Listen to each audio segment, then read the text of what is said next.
tardes, sean todas, todos y todes muy bienvenidos al Seminario Permanente de Investigación y Extensión en Educación No Sexista e Interseccional de la Historia, las Humanidades y las Ciencias Sociales en su segunda etapa. Segundo año que busca generar espacios de reflexión, diálogo, participación y análisis interdisciplinarios a nivel de instituciones nacionales e internacionales con miras a responder a las demandas institucionales de nuestra universidad como formadora de docentes para nuestro país, demandas nacionales como las del Ministerio de Educación y también extranjeras como los que nos plantea la UNESCO sobre la necesidad de promover espacios de equidad e igualdad de género interseccional en la educación. En este segundo año, el llamado es hacer un espacio de encuentro entre el mundo académico e investigativo, la formación docente de pregrado, el sistema escolar a través de los equipos directivos, docentes de aula y estudiantes en general para compartir experiencias y reflexionar en torno a las prácticas educativas. Buscamos seguir aportando, proponiendo una pedagogía crítica con enfoque de género interseccional, visibilizando, por ejemplo, el sexismo en el currículum, el sexismo presente en la cultura escolar e incentivando entre las y los participantes de este seminario la generación de propuestas o acciones concretas para su erradicación y aportar a las necesarias transformaciones que debe tener la sociedad del siglo XXI. A continuación, quería presentarles al equipo que integra y coordina este seminario. En primer lugar, presentar, ¿cierto?, a la gestora de este seminario permanente, que es la profesora Ana Galvez Comandini, profesora de Historia y Geografía, doctora en Historia, editora del libro Históricas e investigadora en temas sobre sexualidad, prostitución en el siglo XIX y XX y temáticas de género y mujeres en general. Jorge Jonagata, doctor en formación en la Sociedad del Conocimiento, quien coordina aspectos tecnológicos y administrador web de la página de este seminario. Quien les habla, Cristina Martínez Quirós, profesora de Historia y Geografía, coordinadora del área de Didáctica y Práctica y apoyo el área de vinculación con egresados, egresadas, centros de práctica y colegios y liceos en general. Cristina Jara Villarroel, estudiante de doctorado en Educación de la UNCE, encargada de la difusión y creación de contenidos para las redes sociales asociadas a este proyecto. Y finalmente, y muy importante, Isidora Zúñiga y Naomi Arratia, estudiantes de apoyo en diversas actividades y difusión del evento, y estudiantes, ¿cierto?, del Departamento de Historia y Geografía de la UNCE. A partir de la experiencia del año que tuvimos, ¿cierto?, el año 2021, establecimos un vínculo con el equipo parte de la Unidad de Género de la Universidad de Chile, a través de la invitación que tuvimos, ¿cierto?, a ser parte del proyecto INES Género, Capacidades y Competencias para la Equidad de Género en Investigación, Creación e Innovación. La Universidad de Chile, a través de su larga trayectoria, se ha sumado y ha sido impulsora de los cambios sociales que la propia sociedad civil ha exigido. En esa línea, consolidar la perspectiva de género en las áreas de desarrollo, investigación y emprendimiento será una gran tarea para el proceso de transformación social que Chile requiere, apostando por superar las desigualdades y las discriminaciones de género a corto y largo plazo. En este proyecto, el rol de nosotros como UNCE será la colaboración a través de este seminario y el vínculo permanente que podamos generar con los espacios educativos, considerando que ahí es donde vemos el cambio, y por eso creemos firmemente que el poder transformador de la educación, como dice hoy en día el lema de nuestra universidad pedagógica, es lo que nos mueve a ser parte de este proyecto y poder compartirlo de forma muy grata con todas y todos ustedes. A continuación dejo a Cristina Jara, quien nos va a contar sobre la organización de este evento, ¿cierto?, y algunos otros temas relevantes. Hola, buenas tardes. Bienvenidas a todos, todas y todos a este seminario. Estamos muy contentos de que pueden participar en esta instancia y les queremos dejar cordialmente invitados para que nos sigan en nuestras redes sociales, en Instagram, Educación No Sexista, y en Facebook, Proyecto para la Educación No Sexista. Aquí iremos comentando las actividades que realizamos, iremos también subiendo contenido, el material y las fechas de las nuevas sesiones para que también puedan participar.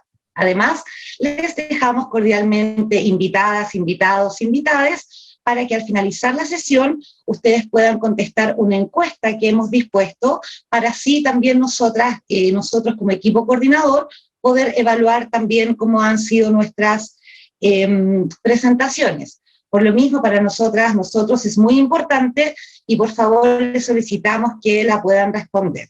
El seminario entonces ahora va a comenzar y quien dará el puntapié inicial, luego de la tremenda presentación de Cristina Martínez, dejo con ustedes a la doctora en Historia y coordinadora de este seminario, Ana Gálvez. Me desmuteo ahí. Muchas gracias a las Cristinas, muchas gracias a todas y todos los que están acá hoy día.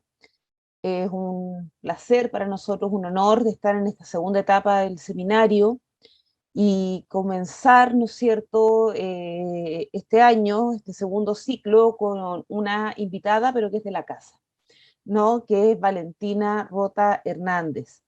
Ella trabaja en la unidad de género, en la coordinadora de la unidad de formación y género del Departamento de Género de la UNCE.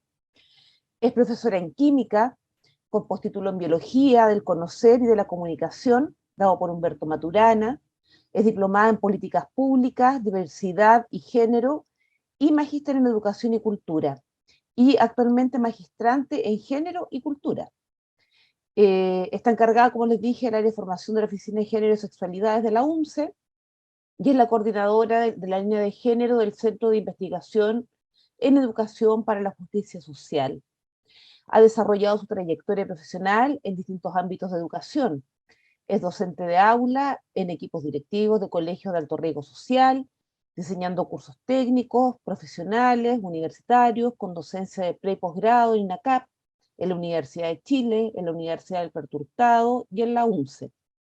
Y como docente de aula y trabajos en equipos multidisciplinarios para la elaboración de estrategias que faciliten el aprendizaje en distintos contextos y situaciones educativas. También tiene experiencia en distintos tipos de establecimientos educacionales, sobre todo los de alto riesgo social, como ya señalé, y uno de sus motivos para profundizar la educación, profundizar su conocimiento en educación y género, ha sido principalmente su experiencia personal y laboral, y la necesidad, ¿no?, y que también tenemos todas, todos y todos los que estamos acá, de abrir fronteras de igualdad, respeto por los derechos de las personas, y la pertenencia y apropiación de los espacios sociales. Ella es nuestra invitada de hoy, con ella abrimos nuestro seminario este 2022, y bueno, no olvidarme de decirles que, al igual que en las sesiones del año pasado, al final de la sesión vamos a estar sorteando un libro entre nuestros y nuestras asistentes, ¿no?, previa respuesta de la encuesta. No voy a quedar eso en el tintero. Así que bueno, con mucho gusto y mucho agrado, porque la conozco su trabajo, dejo a Valentina, que sé que nos va a dar una conferencia espectacular. Otra cosa que tenía que agregar, perdón. Las preguntas, por favor, las van dejando en el chat. Las preguntas las dejan en el chat y el profesor Jorge Jo y yo se las vamos a ir leyendo a Valentina. Así que en el mismo chat van dejando sus preguntas y nosotros las vamos a ir leyendo. Eso, muchas gracias. Valentina, ahora sí te doy la palabra.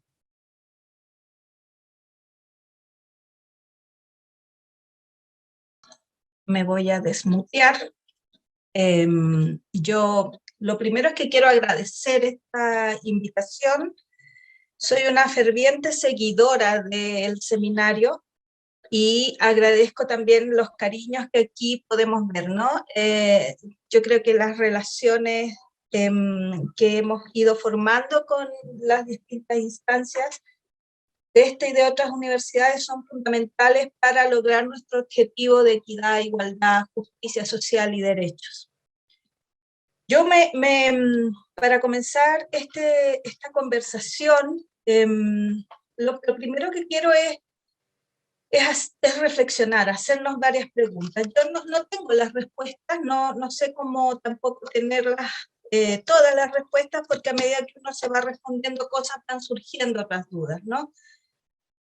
Pero entre las múltiples conversaciones que nosotros hacemos en estos ámbitos está el hecho del ser docente, de quiénes somos cuando somos docentes y cómo hacemos este recorrido de la educación desde la perspectiva de la docencia, ¿sí? Y entonces vamos a conversar, vamos a reflexionar un poquito, voy a tratar de cumplir el tiempo a cabalidad, sobre identidad y educación.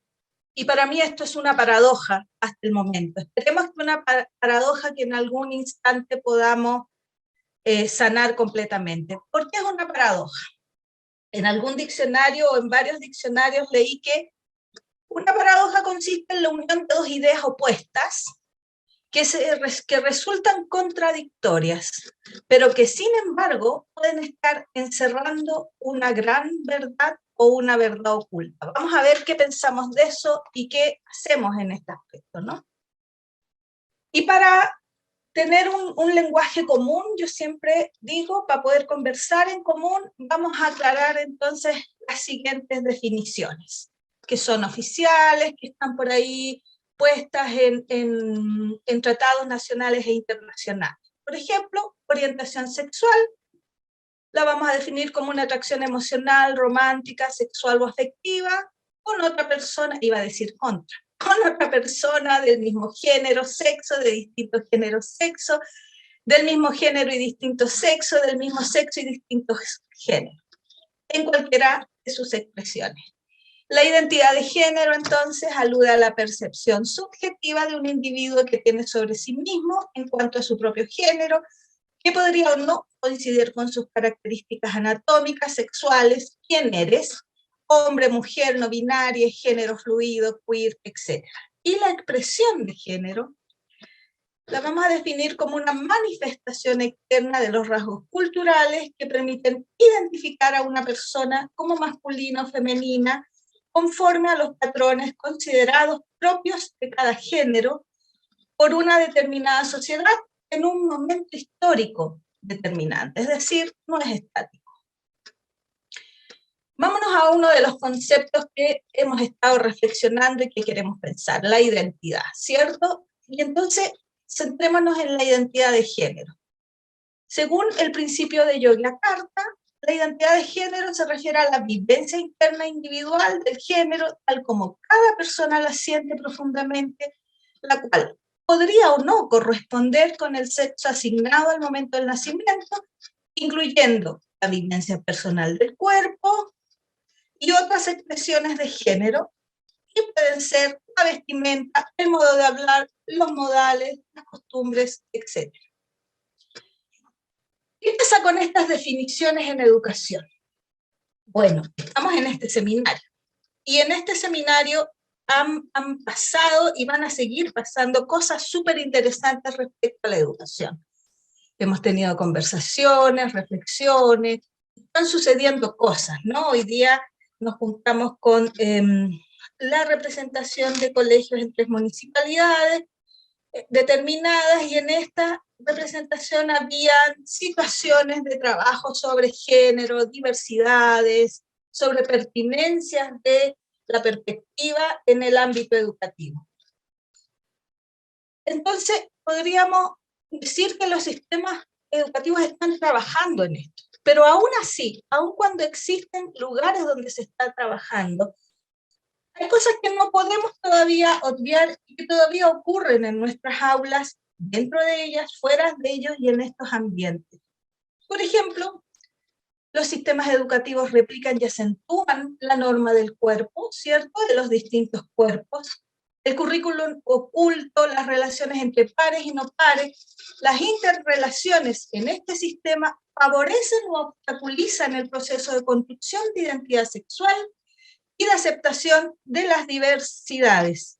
Además, diversos estudios, como el de Todo Mejora, que menciono aquí abajo, han demostrado que las cuestiones actitudinales tienen implicancia directa sobre el modo como se reproducen las normas sobre la sexualidad y el género. Una educación sexista, entonces, es una educación que discrimina. La educación sexista que se ha ido reproduciendo, aun cuando hay lugares, vuelvo a repetir y no lo voy a dejar de decir, que lo están trabajando, pero ha ido reproduciendo estereotipos, normalización de actitudes, de conducta, y estos estereotipos entonces, como hemos hablado en otras oportunidades, van reproduciendo y profundizando estas desigualdades. Nunca olvidemos que el colegio es un lugar de sociabilización fundamental para las niñas, los niños, los jóvenes, ¿cierto? Entonces estos comportamientos que se instalan, estos comportamientos que se observan en las escuelas, son comportamientos que se van a replicar fuera también de estas escuelas. Y esa reflexión, esa mirada, tenemos que darla, tenemos que comenzar a trabajar esto. Y muchas personas que estamos en este ámbito, tomamos entonces esta educación con perspectiva de género, esta educación no sexista como un camino para mirar, como algo, una herramienta fundamental para poder hacer estos cambios.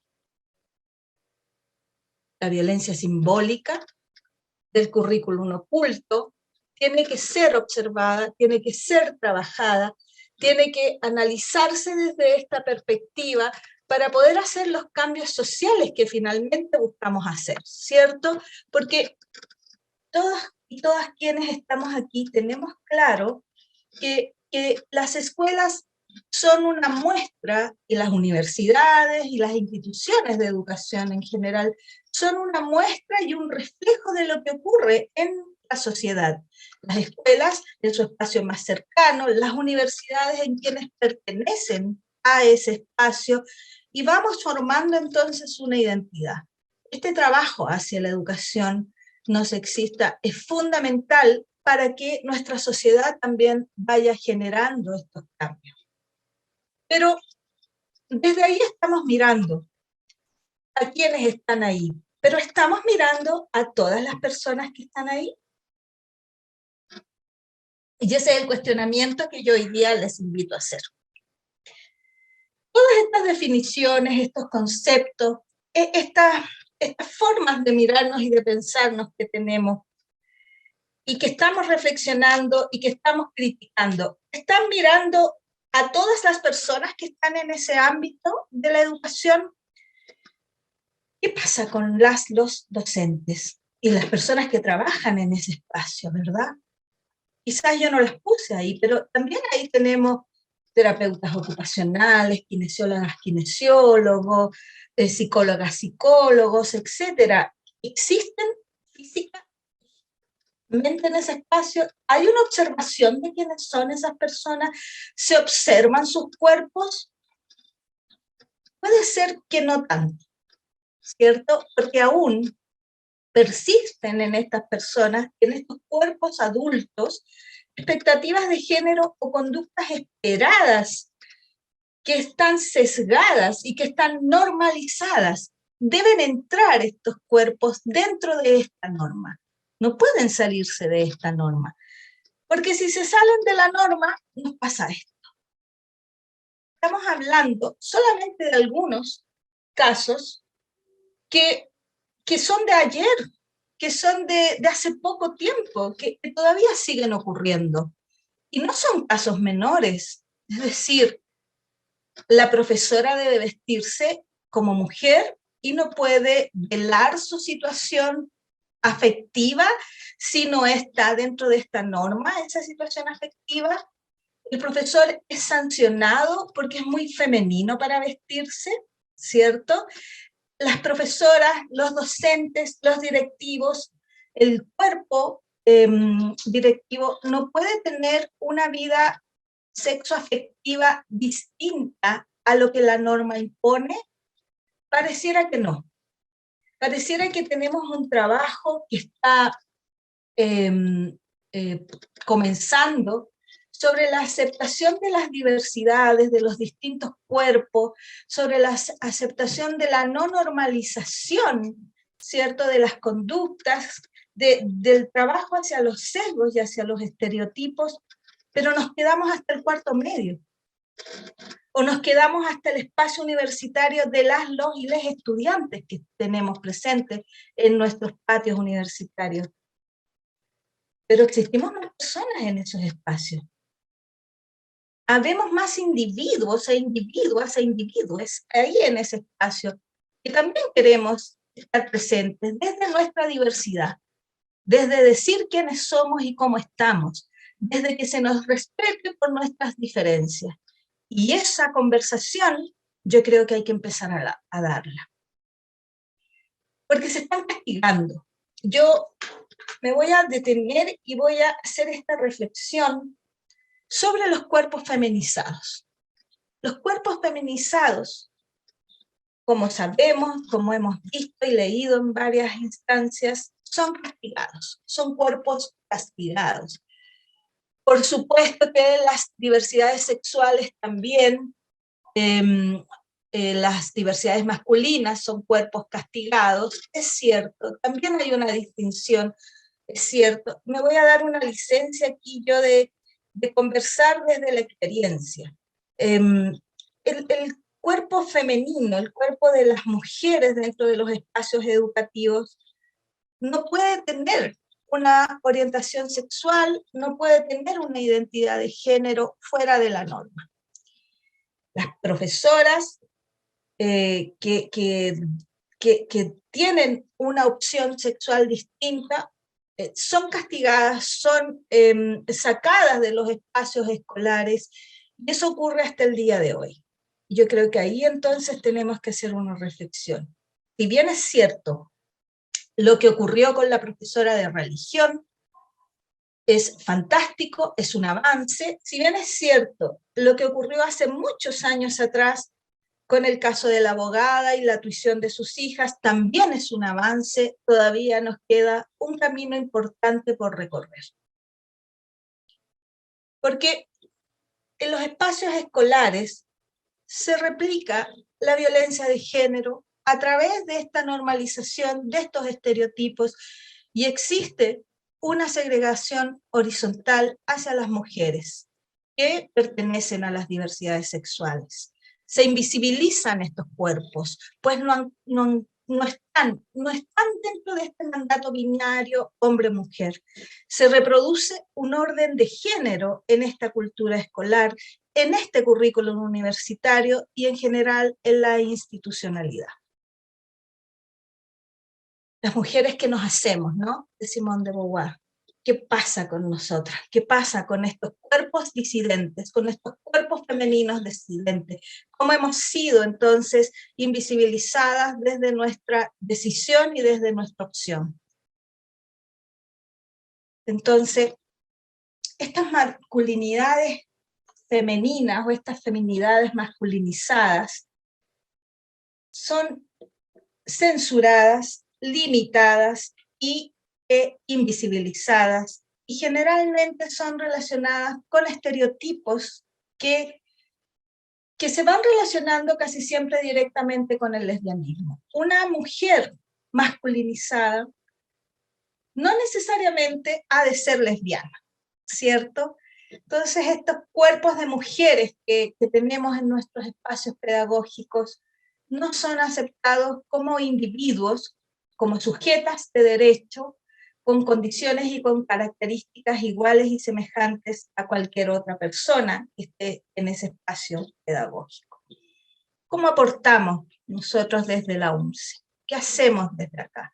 ¿Cómo podemos apoyar? Bueno, existen muchas cosas, muchas formas de hacerlo, pero vamos a ver algunas. Primero, rompiendo las normas de género, ¿cierto? Cuestionándolas y cuestionando estos estereotipos, apoyando e incentivando las ESI, y sobre todo estas dos últimas, desde la formación de formadores, y analizando y revisando, estamos en eso, la formación de la identidad docente. Porque la construcción de la identidad profesional docente no debe pensarse solo para dar una respuesta al proceso de formación académica. Cada uno de los docentes y una de las docentes debe influir en este proceso de construcción de una cultura escolar para todas, todas y todes, que esté libre de estereotipos, de sesgos de género, debe potenciar ambientes seguros y respetuosos de las diferencias para todas aquellas personas que forman parte de la comunidad sin excepción. Porque no puede seguir ocurriendo que los cuerpos disidentes en el sistema educativo sean cuerpos castigados. La identidad docente se debe construir en un proceso de formación que transforme, y que transforme mediante la experiencia adquirida, que nunca va a ser estática.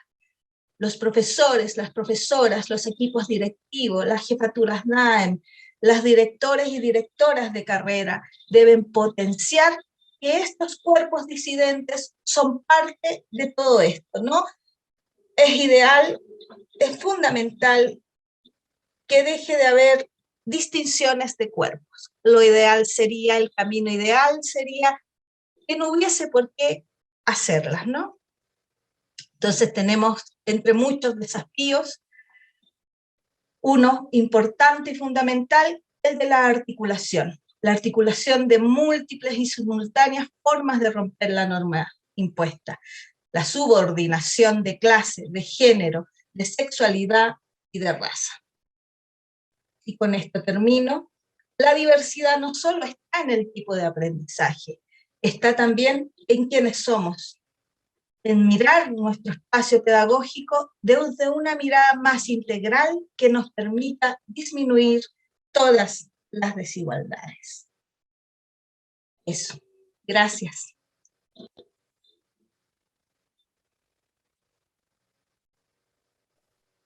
Muchas gracias, Valentina, por estas reflexiones y la verdad por estas preguntas también que nos dejas aquí sobre la mesa. Y hay una pregunta de Montserrat Páez, que dice: hola, primero que todo, gracias por la instancia de conversación. Tengo una pregunta. ¿Se puede encontrar el contenido de esta ponencia en algún artículo, Valentina? Qué buena pregunta, Montserrat. Gracias por hacerla. Mira, estoy terminando 2 artículos. De aquí al siglo que viene lo conseguiré. Pero sí, yo he estado trabajando en esto hace un tiempo.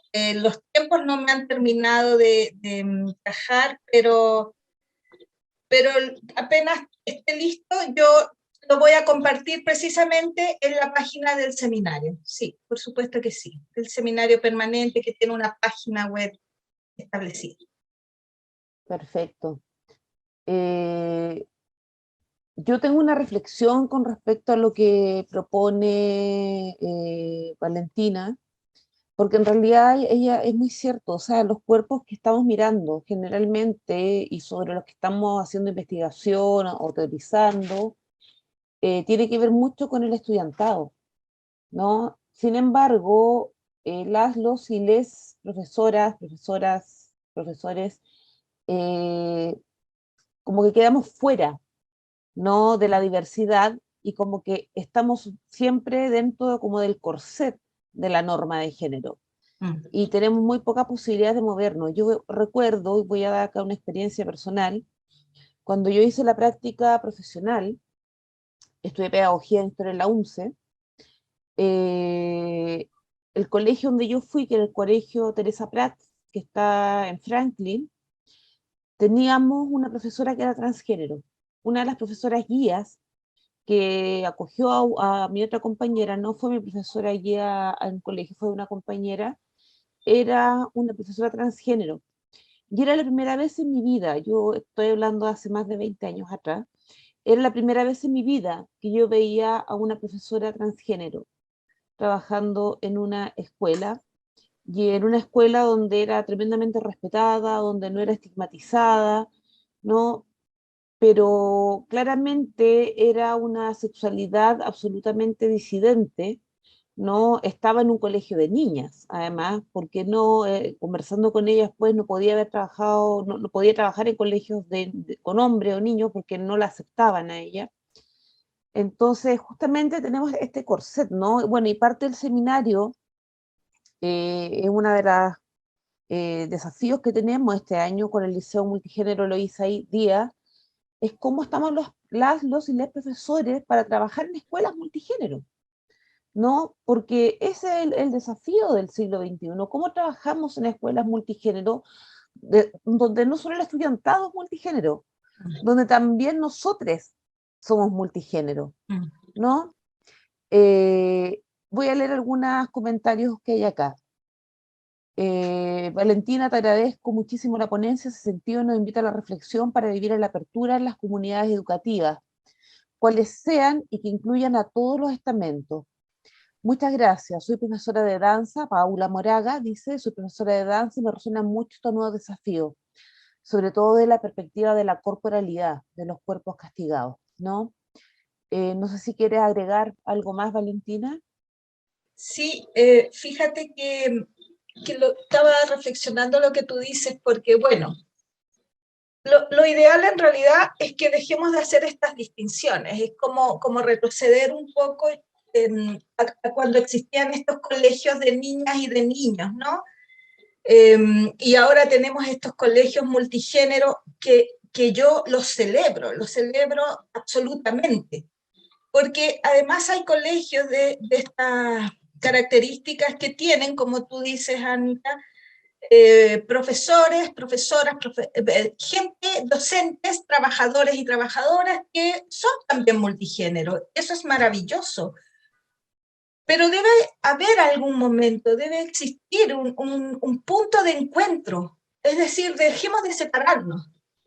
Tenemos que vivir en diversidad, pero juntas y juntos y juntes todos. ¿Hasta cuándo hacemos estas distinciones? No estoy diciendo que no deben existir. Está bien que existan, cumplen funciones más que necesarias, pero yo creo que el sueño que tenemos es que estemos todas y todos juntas, ¿no? Esa es la necesidad que debe estar. Debemos dejar de hacer estas distinciones. Yo particularmente creo que eso es justicia social, eso es igualdad, y a eso nos referimos con derechos humanos. Sí, absolutamente. Y justamente cuáles son los cuerpos permitidos y prohibidos, ¿no? Hablando también lo que decía Paula, que le resuena mucho siendo ella profesora de danza y que trabaja obviamente mucho con la corporalidad, cuáles son los cuerpos permitidos, ¿no? Y cuáles son los cuerpos prohibidos, finalmente. Claro, bueno, yo el otro día estaba en una clase y lo interesante de esto es que en las clases surgen unas preguntas que le enseñan a una muchas cosas, ¿no? Y una de las cosas que ahí hablábamos es cómo miramos los cuerpos de las diversidades y cómo miramos los otros cuerpos. Nos damos voy a decir un ejemplo que ahí surge, nos damos la licencia, sobre todo en los cuerpos femeninos, de censurarlos o no. Es gorda, es flaca, es peluda, es pelada, es masculina, es femenina, y hasta aquellos que son un poco más osados hacen referencias a su vida sexoafectiva. Cuando los cuerpos son más normalizados, ¿cierto? Entran en esta norma, como ahí veíamos, blancos, bellos, dentro del concepto social de belleza, no nos damos tantas licencias, no observamos con tanto detalle ciertas características. Y eso también tiene que ver un poco cómo nos hemos ido como sociedad segregando y sectorizando hacia ciertas áreas. ¿Hasta cuándo dejamos de ver lo que no debemos ver y cuándo empezamos a vernos todas y todes por igual? En la danza, sí, se me olvidó hacer ese comentario, gracias por recordármelo, es una de las formas. Yo celebro ver ahora grupos de danza con distintos cuerpos, con distintas formas ahí.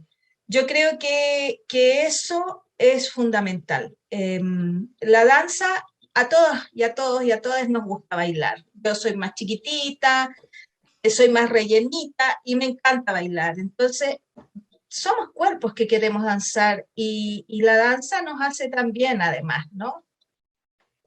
Eso. Hay otras preguntas acá. Claudia Marambio dice, muy interesante la exposición, gracias. Ella da un sentir acá, dice, siento que la actual generación de 18 años y menos no tienen la misma percepción, que esta generación entra al mundo con una mirada menos estandarizada y más abierta a los cambios, y que lo percibe en distintos ámbitos, no solo en lo educativo, ¿no? Es una reflexión de Claudia, muchas gracias, y aquí hay unas preguntas.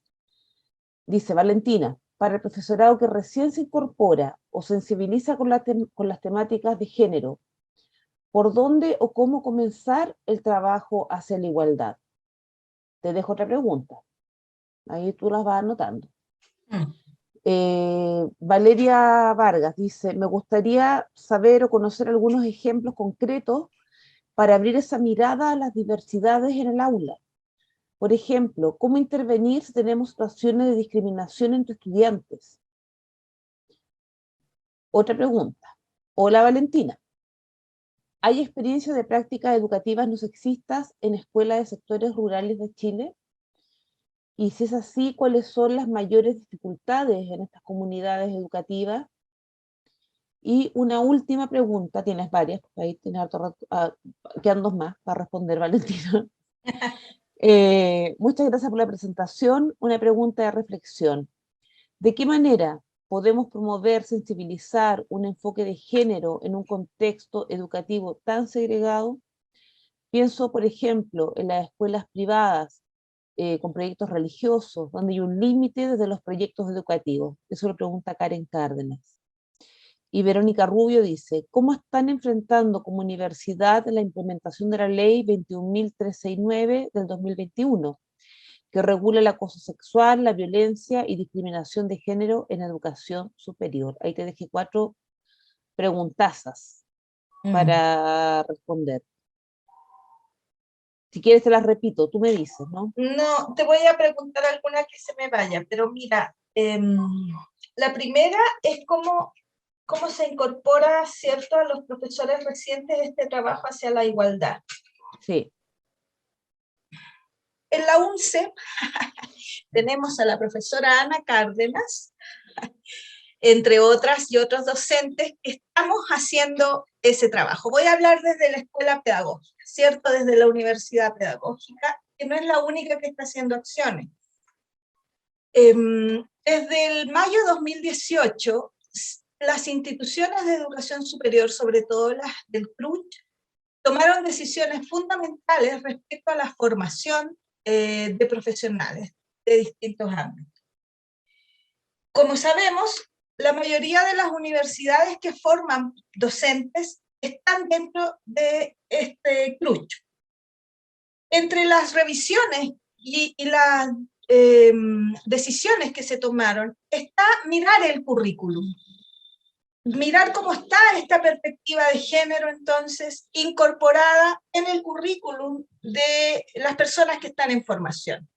La Universidad Metropolitana no ha hecho nada distinto a esto, o sea, también ha estado en esto, en esta mirada de la transversalización de la perspectiva de género, cómo incorporamos esta perspectiva dentro del currículum universitario, cómo hacemos para que cada una de las actividades académicas tenga esta perspectiva incorporada, que va más allá de agregarle bibliografía paritaria o el pronombre, ¿cierto?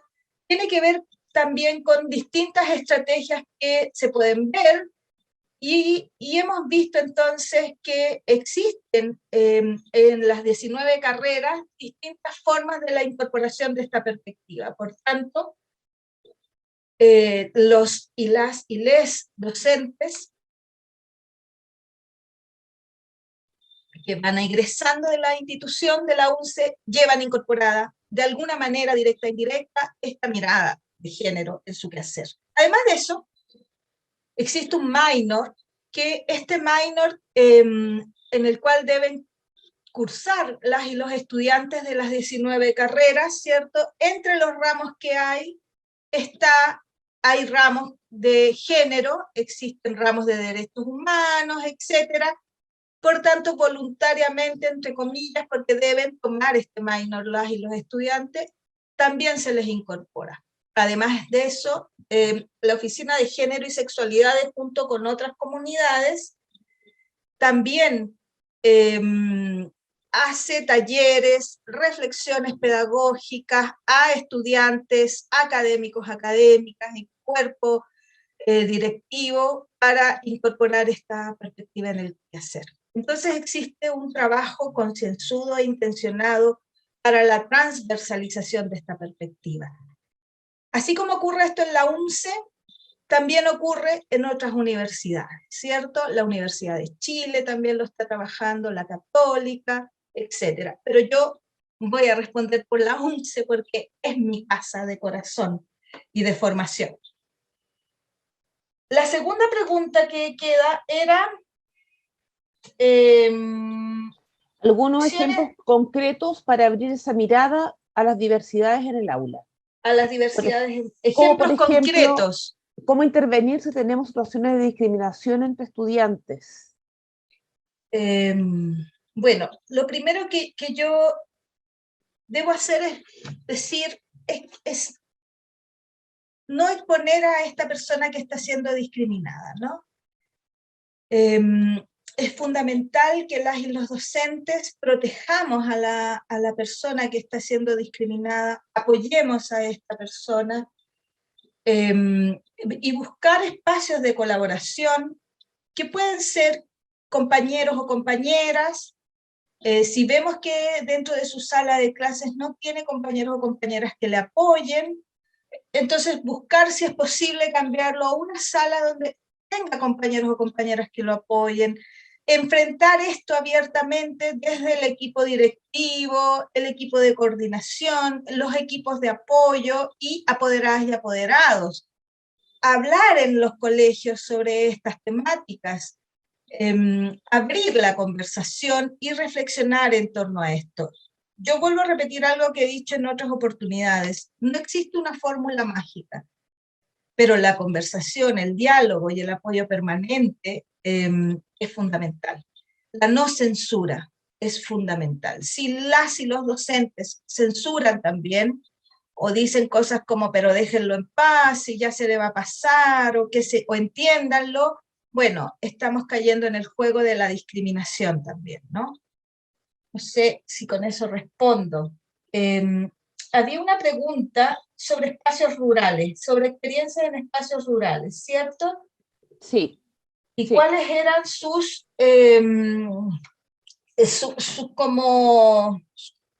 sus tapujos o sus impedimentos? No, hay experiencia de prácticas educativas no sexistas en escuelas rurales, y sea así, ¿cuáles son sus mayores dificultades? Ya. Bueno, voy a empezar de atrás adelante. Las mayores dificultades son las de la mayoría, ¿cierto? Las creencias, especialmente en espacios rurales donde las creencias religiosas son tan fuertes, tan poderosas. Además de eso, las costumbres nomás, también que esa familia pueda tener. Familias que evidentemente normalizan que son las mujeres y las niñas las que deben tener los cuidados de las casas, la crianza de otras infancias y los cuidados de las personas que están enfermas o qué sé yo. Entonces, y los hombres, por supuesto, son quienes deben proveer. Es muy común ver que en espacios rurales, cuando la familia no tiene, esto lo hemos conversado en otros momentos, cuando la familia no tiene recursos para pagar la educación de todas y todos los hijos, siempre eligen al hombre porque el hombre es el que va a proveer. Entonces ahí ya estamos con una familia que está educando de manera sexista. Ese es el primer encuentro difícil para poder aplicar esto, ¿no? ¿Existen experiencias en escuelas rurales? Yo conozco una experiencia en el sur de Chile, en Chiloé específicamente, que le costó mucho en un principio, pero después tuvo muy buenos resultados y ha ido poco a poco. Hace poco, como línea de género CIEJUS, fuimos a Coronel y ahí hay escuelas que son rurales, hay escuelas en isla, E hicimos junto con Angélica entonces unas charlas, unas ponencias, y el tema se está abordando. Y con esto voy a responder otra pregunta o otra reflexión respecto a que los chicos de 18 años, de la generación de 18 años, no tienen estos problemas. No lo sé. Porque recordemos que las infancias entran al colegio sin ningún sesgo ni ningún estereotipo, pero las infancias tienen una imagen de profesoras y profesores, ¿cierto?, que admiran. Entonces, le metemos nosotros, los adultos y las adultas, estos estereotipos y estos sesgos. Entonces, por supuesto que es menos que antes. Si antes era 10, ahora es 7. Pero todavía existen. Nos queda harto trabajo por hacer. Y la sensibilización, ¿cómo promovemos la sensibilización? En los contextos educativos de las escuelas católicas. Chuta, esa es una tremenda pregunta. Esa está difícil. Si pudiera hacer una broma, yo diría cambiemos al Papa, pero no puedo hacer esa broma.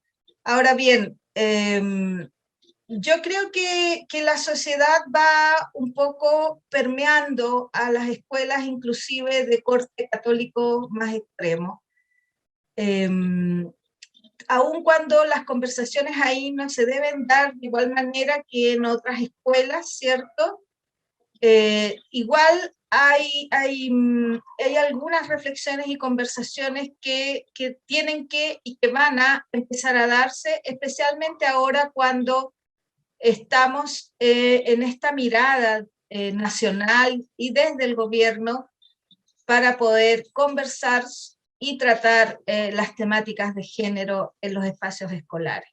Entonces, por último, por osmosis, en algún momento las escuelas católicas, evangélicas, pentecostales, van a tener que tocar el tema, porque las personas que están en ese ámbito también tienen identidad y tienen una forma de enfrentarse y de pertenecer a este mundo, ¿no? Y sobre la ley 21.369 que tenemos hasta septiembre, 25 de septiembre, para poder implementarla las universidades del CRUCH. Bueno, se están haciendo varios encuentros, entre esos la sensibilización y la incorporación de políticas de género en las instituciones educativas, en las instituciones de educación superior hacia toda la comunidad. No sé si respondo todas las consultas. Sí, y hay varias más, Valentina, voy a tratar de sintetizarlas porque hay algunas que pueden sintetizarse. Por ejemplo, dice, primero revisar las materias, ¿no? que impartimos los profesores en las universidades, y transversalizar este enfoque como de educación no sexista para dar un paso, esto es un comentario de Rocío Galdame, para como sociedad educativa, ¿no? Y Daniela Moya pregunta, ¿cómo aplicar esta visión no sexista en espacios educativos vulnerables donde el machismo está súper demarcado y las apoderadas muchas veces respaldan esas actitudes? Tengo una estudiante que está haciendo la práctica, es trans, y tuvimos que escoger con pinzas el curso que se le iba a asignar para que no pasara malos ratos por lo mencionado anteriormente. Y lo vemos mucho en la UNCE, lo vemos mucho entre nuestros futuros y futuras egresades, ¿no? En la universidad tenemos muchos estudiantes que son de la disidencia sexual y que van a salir a ejercer a espacios educativos tremendamente heteronormados. Y este va a ser un temazo que se nos viene como universidad pedagógica. Yo siento que esta pregunta es central. Sumado a esa pregunta, te sumo esta otra porque también tiene que ver con escuela y de qué forma se integran a la familia en la educación no sexista, ¿no? Y si hay algún tipo de municipio que esté desarrollando estas temáticas en su establecimiento. Te dejo hasta ahí estas tres, después sigo con las preguntas. Bueno, hay una que se vincula, si hay alguna posibilidad de que los cursos de educación no sexista se pueden incorporar a las mallas de las carreras y no solo como minor o cursos optativos, ¿no? ¿Y qué significa currículum oculto? Voy a empezar con la última. Me gusta ser disidente. Romper el orden y la norma. No, con esa, porque esa está como ya lista entre paréntesis. Sí, existe esa posibilidad y está ocurriendo. Existen carreras específicas en la universidad donde se imparten ramos que tienen que ver con educación no sexista y también ramos sobre pedagogías con enfoque de género o planificación de la pedagogía con perspectiva de género. Por supuesto, idealmente deberían todas las carreras de corte pedagógico tener estos ramos, ¿no? Sobre todo de pedagogías desde la perspectiva de género y educación no sexista. Eso debería ser. ¿Cómo hacerlo? Bueno, conversando, poniéndose de acuerdo y desde las direcciones y equipos académicos, UGCD se llaman en la universidad, planificar e intencionar que estas temáticas estén en el currículum de esa carrera. Eso por un lado. ¿Cómo yo relaciono, no sé si tú estás de acuerdo, Anita, en esto, con el machismo, ¿cierto? Para poder aceptar, trabajar, incorporar profesores de distinta orientación sexual o identidad de género, con cómo integro a las familias. Para mí una está directamente relacionada con la otra. Las familias son fundamentales en este trabajo, y las escuelas o las instituciones educativas deben incorporar a las familias en estas conversaciones. Deben regular estas conversaciones que pueden ser a través de seminarios, de trabajos intencionados en reunión de apoderados, etcétera, y dialogar en conjunto. Y bueno, y los ámbitos educativos machistas, quiero ser cuidadosa con lo que voy a decir, pero si un colegio acepta un o una estudiante trans, ese colegio debe preparar a esa escuela para este estudiante. Y debe saber este colegio, no quiero decir que no contraten estudiantes trans, por eso dije que quiero ser cuidadosa, al contrario, está bien, es perfecto que lo hagan. Pero este colegio debe ser responsable, y debe entonces ser capaz de apoyar a este o esta estudiante, y no incentivar y dejar y normalizar que situaciones de transfobia o de machismo máximo ocurran en su aula. No permitir ni siquiera que los profesores hagan bromas inadecuadas, no permitir que estudiantes lo hagan, ¿cierto? La censura a veces a nosotros nos cuesta mucho, pero es importante que en algunos momentos tomemos lugar y nos posicionemos de qué es lo que queremos y qué es lo que vamos a aceptar realmente, que se diga sobre otras personas. Si yo estoy aceptando este estudiante que es trans, debo apoyarle, no puedo dejarlo solo. Entonces, ¿cómo lo hago? Bueno, hago un trabajo con la escuela, buscamos formas de apoyar a este estudiante, porque ese estudiante lo más probable es que sea un excelente profesor o profesora. No sé si queda alguna pregunta. Sí, quedan varias, Valentina. Ya. Dice, bueno, o sea, yo quiero agregar algo acá con respecto sobre todo a la discriminación, a los colegios católicos, etcétera. También hay que ocupar las instancias como también legales que tenemos de organización institucional de los colegios, liceos, instituciones, donde están las normas de convivencia escolar, las normas de igualdad de género, Así es. ¿no? Entonces yo creo que los profesores, profesoras que ya están en los establecimientos y los nuevos que se van a incorporar, pueden ampararse en estas normativas para poder implementar programas, ¿no? De educación no sexista, de igualdad de género, etcétera, inclusive raciales, por toda esta discriminación racializada, todas estas intersecciones finalmente que terminan ocurriendo en las escuelas, porque no tenemos solamente escuelas multigénero, sino también escuelas multiculturales, multirraciales, multigénero. O sea, hay muchas intersecciones que se cruzan ahí. Y hay normativas que podemos utilizar o que pueden favorecer que las y los docentes, ¿no? Y les docentes puedan incorporar talleres, etcétera, lo que se les ocurra, ¿no? Para poder afrontar este tipo de situaciones que son todavía lamentablemente complejas, ¿no?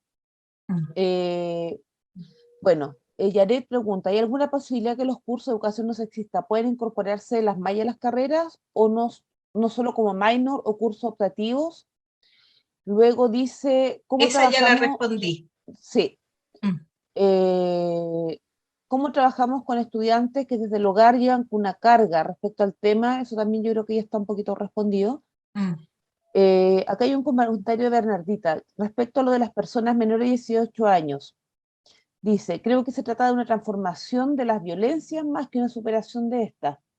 Las culturas escolares están precisamente hoy en día sumamente violentas después de la pandemia. Y esa violencia también involucra al género. No sé qué opinas, Valentina, de eso, post pandemia.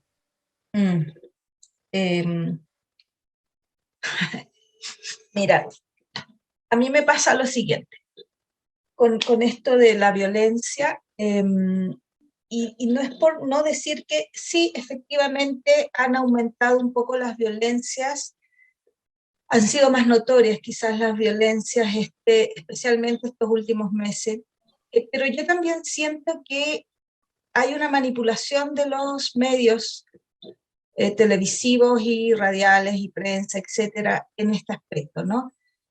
Yo muchos años, por opción, trabajé en escuelas de alto riesgo social, en comunas muy conflictivas, y yo te aseguro que la violencia está instalada en las escuelas hace mucho rato, porque la violencia en las escuelas representa y refleja lo que les está pasando a esas infancias, a esas niñeces, a esos adolescentes y esas adolescentes en sus hogares o en sus calles.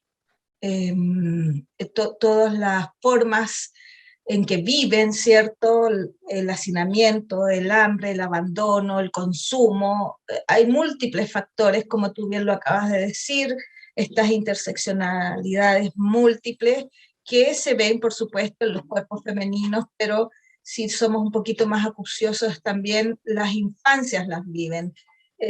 Aquellas y aquellos profesores que hemos trabajado en este tipo de escuelas, claramente podemos ver y tenemos experiencias con niñas o niños de cursos menores que llegan sin haber desayunado, en invierno con ropa muy desabrigada, sin haberse bañado, sucios o sucias, con piojos, ¿cierto?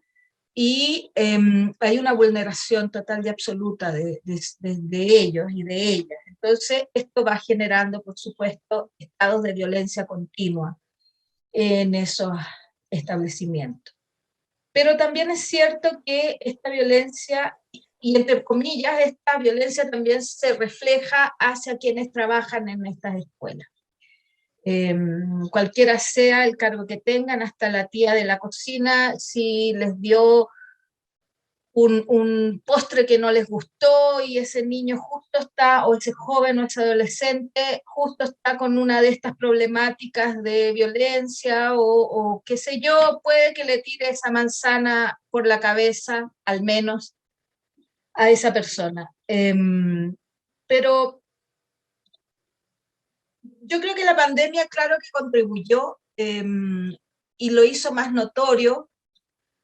No sé si lo aumentó, no sé si existen estudios comparativos que puedan decir el 2019, diciembre del 2019 era de esta manera la violencia y ahora en 2022 es de esta manera la violencia. Yo desconozco si hay estudios así, pero lo que sí creo que la pandemia aumentó la violencia en general en nuestra sociedad, por supuesto, la violencia de género, de eso sí hay estudios y hay estadísticas, ¿cierto?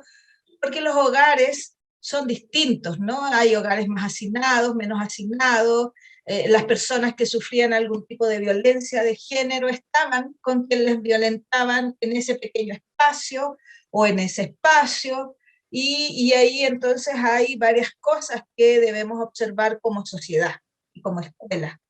No tengo la respuesta en ese aspecto, pero creo que también hay que ser un poco más crítica para decir, desde tal fecha aumentó y consecuencia de esto. Siento que debemos observar y ver, porque esto es multifactorial. Hay varias cosas que han hecho que las escuelas tengan una violencia importante. Valentina, muchas gracias. Súper interesante tu presentación. Despertó muchas inquietudes, tuvimos muchas preguntas, tuviste que responder muchas preguntas. Agradecemos a todas, todos y todos los participantes. Les pedimos por favor que respondan la encuesta para que el profesor Jorge Jo pueda ahora hacer el sorteo del libro Históricas. ¿Vamos a sortear hoy, profesor Jo? ¿Sí? Entre las personas que respondieron la encuesta, le voy a dar la palabra a Isidora porque ella va a explicar el sistema de... Buenas tardes a todas, todos y todes. Aquí tenemos el libro de la Red de Historiadoras Feministas, Históricas, Movimientos yo lo Feministas y de Mujeres en Chile, de 1850 al 2020.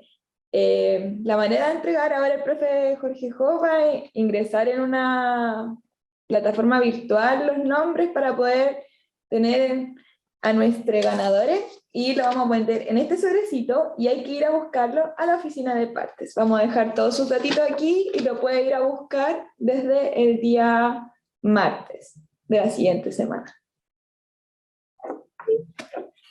Bueno, gracias a todos. Isidora. Gracias a todas, todes y todos. Lo que vamos a hacer ahora es el sorteo.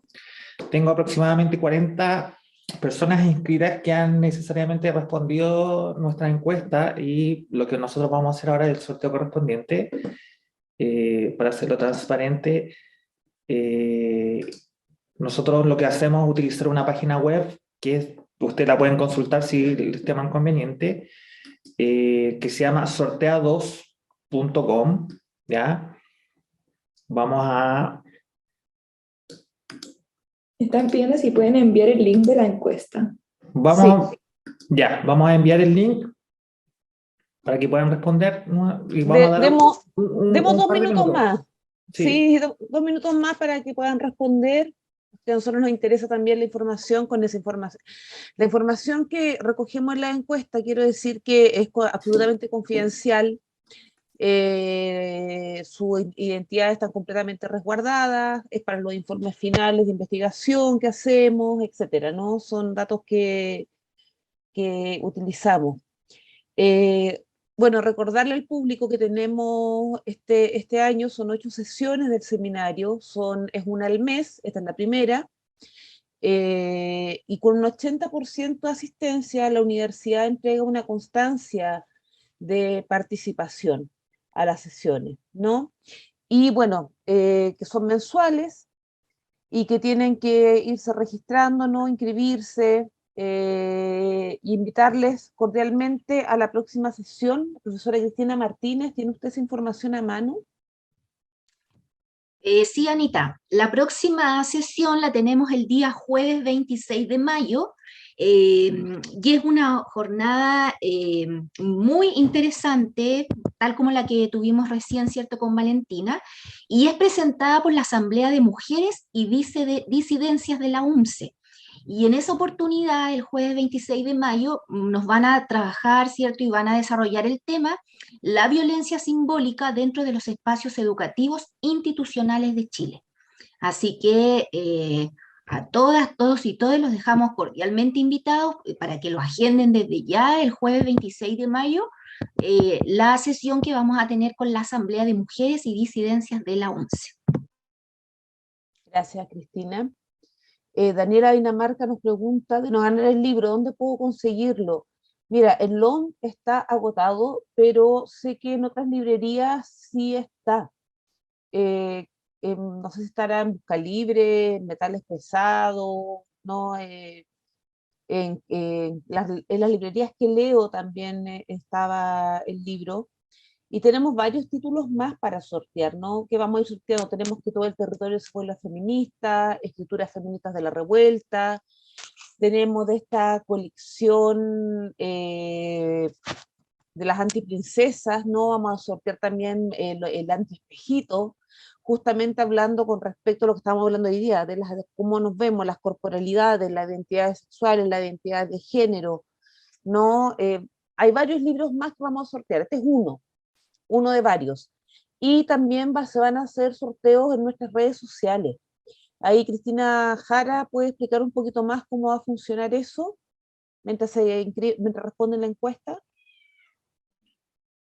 Ya, bueno, vamos a hacer sorteos sorpresas de los títulos que acaba de mencionar Ana Gálvez. Entonces deben estar atentos, atentas, atentes a nuestras redes sociales, porque en cualquier momento del mes vamos a dar las indicaciones, generalmente la misma, que compartan la publicación, que inviten a seguirnos en redes sociales. Ganadores, va a seguir el mismo procedimiento, a dejar el libro en la oficina de partes de la universidad y quienes ganan van a tener una semana entonces para ir a responderlos. Así es que les invitamos nuevamente a seguirnos en nuestras redes sociales, porque como les comentamos, vamos a tener estos sorteos sorpresas de literatura feminista escrita por mujeres, para que entonces ustedes puedan ampliar los conocimientos que tratamos acá de socializar en nuestro seminario. Gracias, Cristina. Sí, el objetivo en realidad es también no solamente que la gente se quede con lo que se dice en el seminario, ¿no? Sino que también difundir bibliografía feminista que está vinculada a la pedagogía, a las corporalidades, a las sexualidades, a las identidades y todo lo que pasa en la vida misma, no en la sala de clase. No sé, profesor José, ¿ya estamos listos listas para sortear el libro? Sí, ya estamos listos. Voy a compartir mi pantalla para que ustedes puedan ver. Quiero aclarar algo. Yo respondí la encuesta para probar si estaba funcionando. Así que si sale mi nombre, omítanlo y lo sortean de nuevo.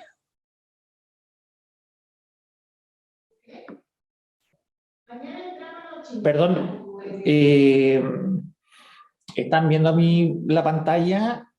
Sí, Sí, de la página web. sí. Sí, se ve. Sí, ni un problema. Ok, si ustedes se dan cuenta, están todo el listado de las personas que amablemente respondieron. Vamos a colocar el número de premios, 1, ¿sí? Y bueno, sorteamos. Bueno, Fernanda Isadora González está 2 veces.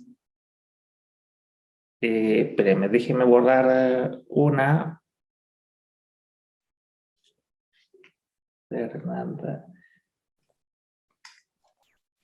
Es que seguro que se inscribió con otra persona con el mismo nombre, profesor. Sí. Está más abajito, Jorge, mira. Eh, La pasaste ese poquito. Dale sí. un poquito más. Ahí está. Ahí está. Sí. Ya, la vamos a borrar. Ahora sí. Ahora sí. Tamara Maureira. Uy, yo se lo voy a dejar. Es mi compañera. Tamara Maureira es la que ganó el libro y bueno, Tamara se lo va, perdón, Isidora se lo va a hacer llegar de manera directa, ¿sí? Tamara está muy contenta, Tamara. Gané, pone. Sí. Y también pueden ganar por redes sociales. Recuerden, tenemos varios libros para sortear. La idea es ir primero fidelizando a la audiencia, ¿no? Para que sigan asistiendo a las sesiones, pero también en la difusión del conocimiento. O sea, el objetivo de este seminario es difundir conocimiento. y no encontramos mejor manera que hacerlo a través de las charlas, pero también a través de los libros, ¿no? Y libros que sabemos que no siempre están al acceso de todas, todos y todes. Así que felicitaciones a Tamara, muchas gracias a Valentina, muchas gracias a todos quienes participaron hoy, y esperamos verles nuevamente, encontrarnos aquí para seguir conversando, seguir debatiendo sobre educación, género, identidad, sexismo, el 26 de mayo a las 18 horas. Así que le damos las gracias por asistir y nos vemos el 26 de mayo. Muchas gracias a todas las personas que nos están felicitando por el chat. Muchas gracias. Ahí está nuestra página web. Ahí vamos subiendo las sesiones, vamos subiendo el material que nuestras expositoras y expositores nos comparten. Así que en la página web están las charlas grabadas, hay material educativo para que puedan revisar, están los sorteos de los libros, tenemos varias actividades ahí dando vueltas. Así que bueno, les esperamos el 26 de mayo, partimos con mucho entusiasmo esta primera jornada, y muchas gracias a todo el equipo que hace que este seminario sea posible, a los que están en la cámara y también a quienes están detrás de cámara, Juanito González, a Denis, ¿no? Que nos facilitan todo este espacio virtual para poder generar este seminario. Así que muchas gracias, nos vemos el 26 de mayo.